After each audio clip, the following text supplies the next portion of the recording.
સુરતમાં 8 કરોડથી વધુ કિંમતનું સોનું ઝડપાયું. સારોલી પોલીસે 2 શખ્સોની ધરપકડ કરી. સુરતમાં સારોલી પોલીસની ટીમે શહેરમાં નાઇટ પેટ્રોલિંગ હાથ ધર્યું હતું. પોલીસને બાતમી મળી હતી કે એક કારમાં અમુક શખ્સો સોનું લઈ જઈ રહ્યા છે. પોલીસના પેટ્રોલિંગ દરમિયાન પોદ્દાર ઇન્ટરનેશનલ સ્કૂલ પાસે શંકાસ્પદ કારને ઊભી રાખવામાં આવી હતી, જેમાં તપાસ કરતા કાચા સોનાના નાના મોટા ટુકડા, ભૂકો અને બિસ્કિટ થઈને કુલ 14 કિલોગ્રામ 700 ગ્રામ સોનું મળી આવ્યું હતું.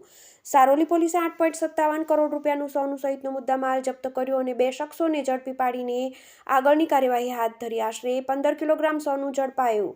મળતી માહિતી મુજબ સુરતમાં સારોલી પોલીસની ટીમે નાઇટ પેટ્રોલિંગ દરમિયાન બાતમીના આધારે પોદ્દાર ઇન્ટરનેશનલ સ્કૂલ નજીક શંકાસ્પદ કારમાં ચેકિંગ કર્યું. પોલીસે કાર ચાલક સહિતના બંને શખ્સોમાં હિરેન ભરતભાઈ ભટ્ટી અને મગન ધનજીભાઈ ધામેલિયાને ઝડપી પાડી પૂછપરછ કરી હતી, જેમાં સોનું અંગે કોઈ પુરાવા ન મળતા પોલીસે સોનાના નાના મોટા ટુકડા અને બિસ્કિટ મળીને કુલ 8.57 કરોડ રૂપિયાનું સોનું જપ્ત કર્યું હતું. પોલીસના જણાવ્યા મુજબ કારમાં સવાર બંને શખ્સોના પેન્ટ શર્ટમાંથી એક પ્લાસ્ટિકની થેલી મળી હતી, જેમાંથી સોનાના 8 પેકેટ મળી આવ્યા હતા.